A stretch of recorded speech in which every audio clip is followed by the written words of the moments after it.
Good afternoon. My name is Dr. David SAMADI. We're doing this show because there has been so many questions and comments about COVID-19. And it seems that there's a lot of either miscommunication or people are just confused about exactly what's going on. And there are a lot of topics that has come up, from wearing a mask to vaccine to statistics and the numbers that are being quoted. A lot of people have been talking about the fact that maybe these numbers are not so accurate because people are dying with COVID or without COVID. But I think it's best to go back and start from the time that we had this journey of COVID that came into our life. It seems that based on a lot of research and data out there, that this virus has been around since August of last year. Whether or not China knew about this and didn't tell us, there's a lot of politics involved, and we can discuss that another day.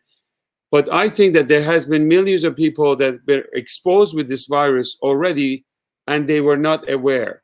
Why do I say this? That means that probably a lot of people out there have antibodies. They might have had the mild symptoms. They may have recovered from this and not know about this, and now they have recovered and they're perfectly fine. If we had the choice of doing 330 million tests today, probably 30–40% or more of us already have gotten this virus and we are not aware of it, and we have the antibodies. The president found out about this sometime in January. There was a travel ban to China, and soon after, there was a travel ban from Europe. This was probably the best decision, because the rule of any kind of infectious disease is to isolate and contain and stop the flow of any infection. The president gets a lot of credit for doing this because he personally saved millions of lives of Americans that could have been exposed to this. Very soon after, we heard from Dr. Fauci and CDC and Dr. Redfield and others that this is not going to be a big problem, that this virus is going to be very weak and we don't need to do much. In fact, the recommendation, and this is where a lot of confusion comes in, is that don't need to wear a mask, and this is not going to be a very aggressive virus, and don't panic. This is what we were dealing with in February. Everything changed by the time we got to March, that people realized that a lot of people are getting this. The news from Spain, remember, the Italians were completely overwhelmed with this virus. Their hospitals are packed with these patients. There was no treatment for this, and our life changed. And the decision at that time was that we're going to go on a lockdown. A lot of you have asked me, was it a good reason to go on a lockdown? Was it a good decision? And put the politics aside, at the time when we didn't know what was going on and we didn't know what this virus was going to do, there was no data from human to human transmissions. China was not giving us any information. And when you're hit as a surprise, you don't know if your healthcare system is going to be overtaken. You're not equipped with ventilators, and you're caught by surprise.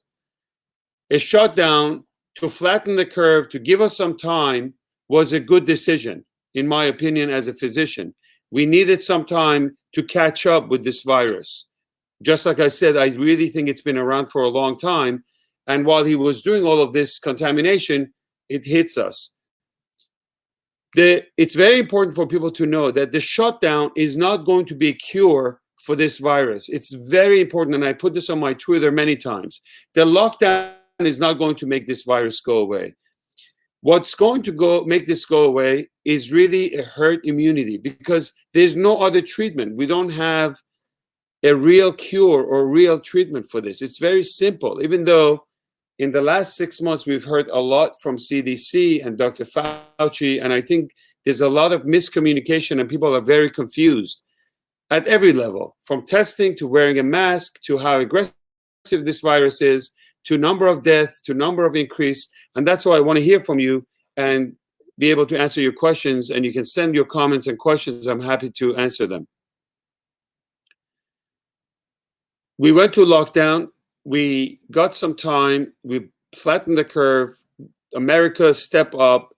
Everybody did what they had to do, and it was amazing. And the number of deaths, instead of 2 million wasn't 2 million. All the models were completely wrong. It wasn't 1 million. And we fell somewhere around 80 to 90,000. And since then, in the last 2-3 months, the number have gone up to around 120, 130,000. These numbers are a little tricky. And I'm not suggesting that they're not correct, but there's no third independent party that's going through all of these files to find out exactly what happened. Did the patients die from COVID, or did they die with it? Somebody that was choked up in the street and went and died in the hospital and ended up having a positive COVID, is that a COVID patient, or did they die from choking up in the street? Somebody had massive heart attack. They went to the hospital.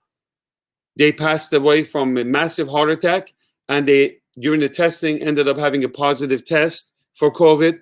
So is that a COVID patient or not? Somebody gets tested in New Jersey for a test. 2 days later, they do it in New York because of the surgical procedures. Does it count as 2 tests or 1? So there's a lot of questions. And, you know, probably a lot of people also died at home that we don't know about. So these numbers are a little bit skewed, and it's hard to know until we review everything, and that's going to take some time. Filling up these death certificates are very, very tricky, and it's cumbersome. A lot of it is done by residents and fellows, and the place where it says the cause of death could be filled out by COVID or other kind of diagnosis. So that's a little bit confusing.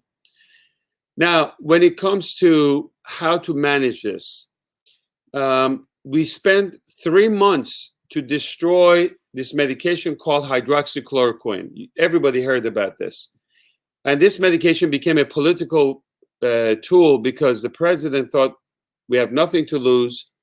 It's been around for many decades. It's been used for malaria. Side effects and complications is low. And the minute he said that, the mainstream media and a lot of doctors in major networks, they talk about the fact that this will kill you and heart disease. And the moderators of these TV stations that know nothing about medicine, they have nothing to do with medicine. They all became professors of infectious disease, and they start commenting about the fact that if you take hydroxychloroquine, you're going to drop dead and you're going to have a heart attack, which is ridiculous.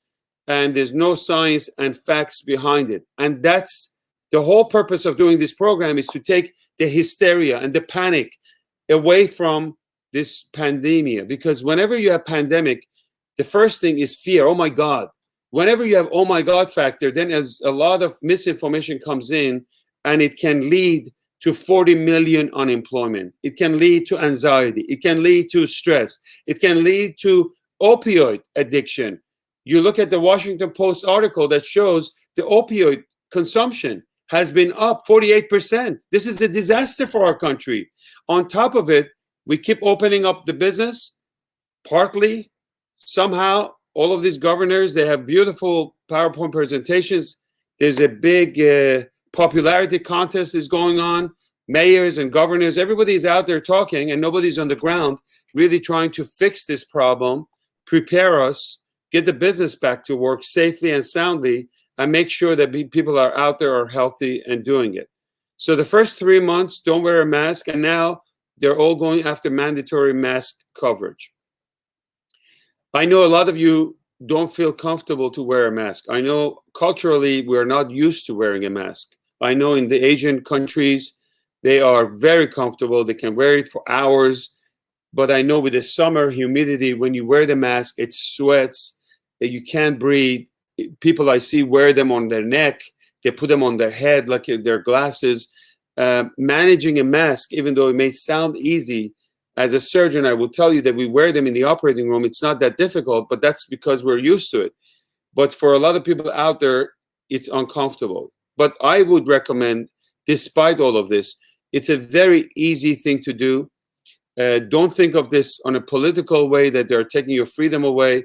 The studies behind the benefit of the mask they're not great studies, but some studies have shown that it can reduce the risk of transmission by 30%. So I think today wearing a mask is the least of our problem. Washing your hands 20, 30 times a day, not touching your face. Basically, the way you get this virus is you contaminate your hands, and just when you go to take your mask off, or you touch your face, or you scratch your nose, that's how the virus can get in. If you don't touch your face and you have the mask and you wash your hands many times during the day, the risk of getting this is very, very low. So what do we do after this lockdown? Almost 3 months, which is unheard of. This is not the country that's made to do this. We lost a lot of jobs. I told you about some of the complications. But I think part of the problem, part of the reason why people are fed up with the messaging that's coming from Dr. Fauci and others is that there's a lot of science and facts that we know today that people need to get them straightforward. Not maybe this, perhaps, I'm concerned, I'm worried. Yesterday message about the fact that, oh, you know, it could be another 100,000. When you start putting these statements out there and you always come up with the worst case scenario, so in case it gets better and you become a hero, you put a lot of panic out there. You know, Europeans went through this. They paid the price. You know, as long as you protect the elderly, as long as you protect the nursing home patients, as long as you take care of the immunocompromised, people who have a lot of comorbidities, we should be fine. The reason why the number of these tests and diagnoses is going up is because we're testing. We used to test in hundreds. We used to test in thousands, mediocre tests that were not accurate. Now we're doing them in hundreds of thousands of tests a day. The other day, I think the numbers were almost 300,000 a day, and we're going to go hopefully to 1 million a day. Well, that's part of the reason why we're getting a lot of these tests coming back. The other thing is, remember about a month ago, 3 weeks ago, you recall we had something called riots, and thousands and millions of people out there were in the riots. You're screaming. If you're screaming, you're spitting even more. You don't have your mask on. There's no social distancing if you're rioting. And yet, you know, there was no sign of Dr. Fauci coming out there and say, guys, this is against any infectious disease. You heard from him in a tiny little radio station somewhere for a few minutes, and that was it. He was not interviewing with Julia Roberts then. He was not on CNN dancing with Cuomo's. He was not on every TV station. And I feel like, you know, we need to get rid of this celebrity status and get the facts to people. People need to go back to work. People's lives, their business, their life savings, a lot of these small businesses are going out of business. And we need to stop doing all these dance and show and maybe possibly coming back, maybe more shutdown, maybe this. 6 months has gone by. And what did we learn? We learned that anytime the number goes up, they want you to go to a lockdown, wear a mask, hand wash, social distancing. What else do we have? What do we have to show for? So a big news, and I've been the bearer of great news, not false hope, but just look at the science, look at the facts, and give it out there. And I hope this is helpful. Hydroxychloroquine went down to the side because a very mediocre article from Lancet said not only it's not helpful, it can cause a lot of complications. Now we're finding out 2 days ago, there's a great article that was published from Henry Ford. They looked at about 2,500 patients, and they realized that the ones that took this medication, they had almost 50% lower death. Major findings. I don't know if the media is really like talking about it, but it's quiet. Now, the key in this particular study was that if you take this medication early on, and it's funny because 90% of them took it in the first 24 hours. If you go back to my interviews 4 months ago, 3 months ago, radio, TV, everywhere with Greg Kelly and many other stations, I said, if you give hydroxychloroquine early on, it's very effective. By the time the disease is going to take over your entire body, hydroxychloroquine and nothing else is going to kick in. Now we know that they used them early on with excellent outcome in patients that were hospitalized, and the result was superb. We have Remdesivir. You asked about Remdesivir. Some of you wanted to know. It's a very expensive medication. It's given through IV, multiple doses. It costs about $5,000. But the only argument for giving it is because it may reduce the number of days in the hospital and almost save us about $12,000. They need to make sure that everyone out there with any type of insurance will get this, and I hope that the government will be able to provide this. A message that came is that President Trump basically bought about 500,000 doses of remdesivir. And again, our guy got upset. And Fauci was really like throwing like tantrums, saying like, well, we need to share this with other people. Absolutely. We have no problem to share our ventilators, our medications, our drugs with other countries, because we're all into humanitarian and we're all physicians and we want to save the world. But America is first. You need to take care of this tragedy that you have and the crisis here. And then if at the same time you develop and you have more, you send them to other countries. And that's what really started to bug me about some of the messages that's coming from NIH and all of this. We also have dexamethasone, cheap medication, steroids. All of these medications are coming up that will reduce the death on patients who are ventilators by 30%. So now you have hydroxychloroquine, you have remdesivir, you have dexamethasone, and American public are much more educated. They understand how to take care of themselves. When this hit us, nobody have ever heard of social distancing. This word is not a common word in our language. Nobody knew about wearing a mask. Nobody knew how to take care of like hand hygiene the way it should be done. But I think not only we are much more educated today, we are better equipped with our ventilators, our hospitals are absolutely prepared, and we can take care of patients. As long as you don't put sick patients back to the nursing home, as long as you don't mess around with elderly, 90% of people who would get this disease, they heal and they recover and they do very well. Young people, as we see now with all these riots and all of this stuff, now it's the lag time and we see them coming in with positive tests. The numbers are going up. So this is a combination of testing, combination of whatever that was going on in all the streets across the US. And this is not, has nothing to do with Texas, has nothing to do with Arizona. We're going to see this almost in every state. These numbers will go up. People need to expect it.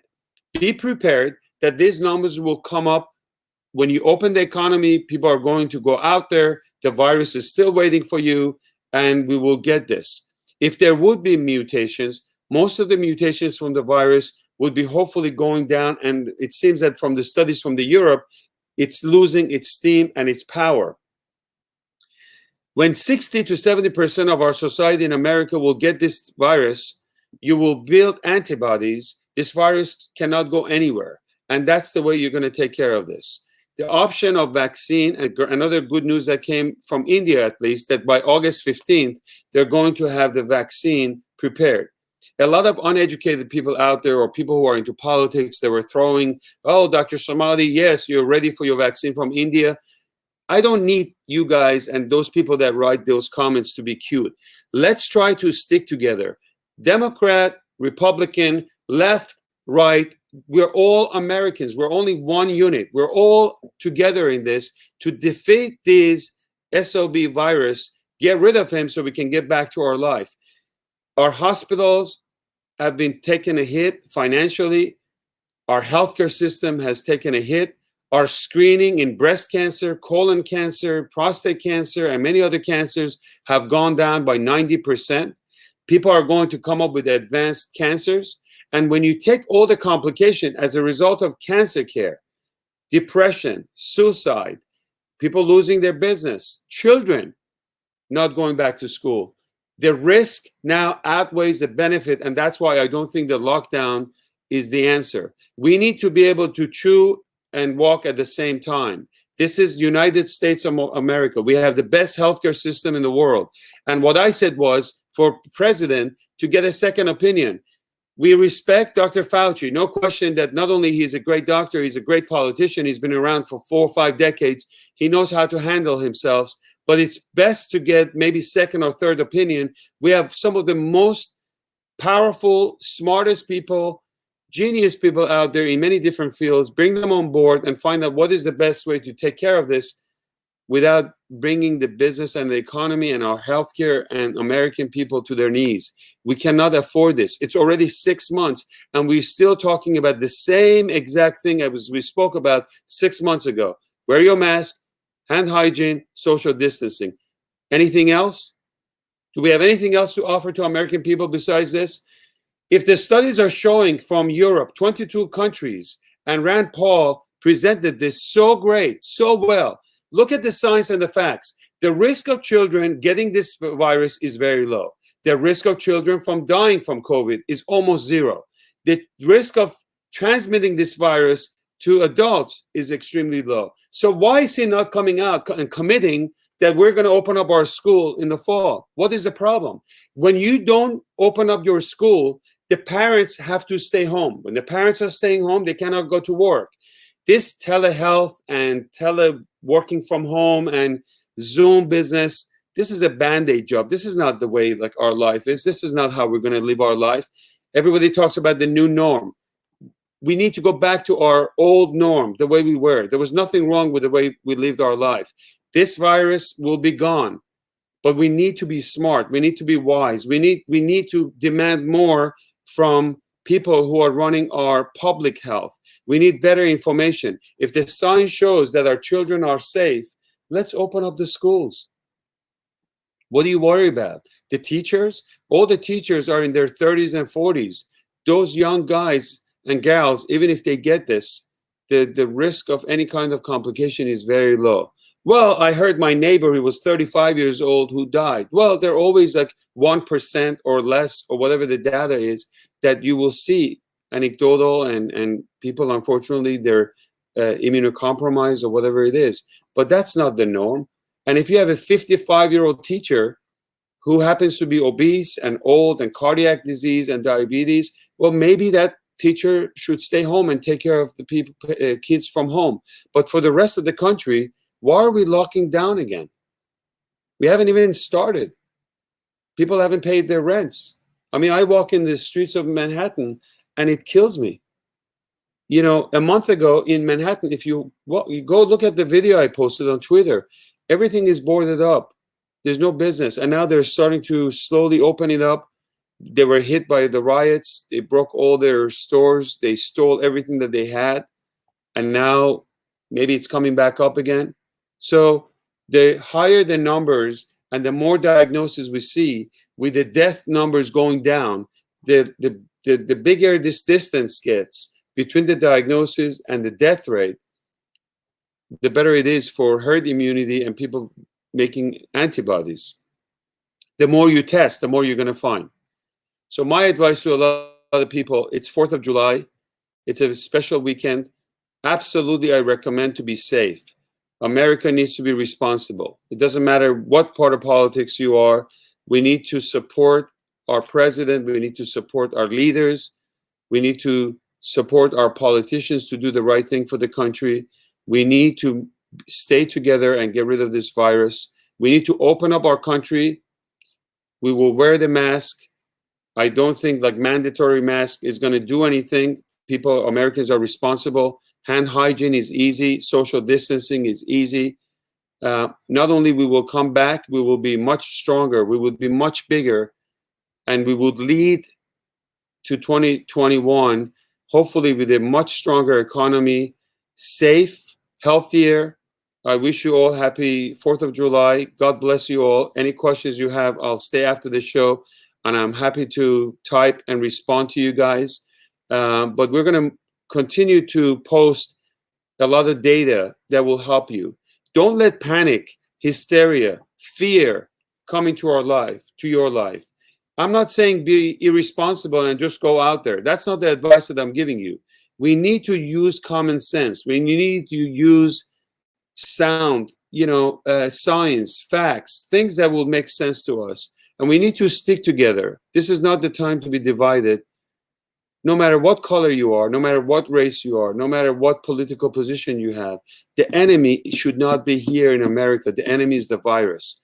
Please, let's stick together and solve this together. God bless you, and God bless America.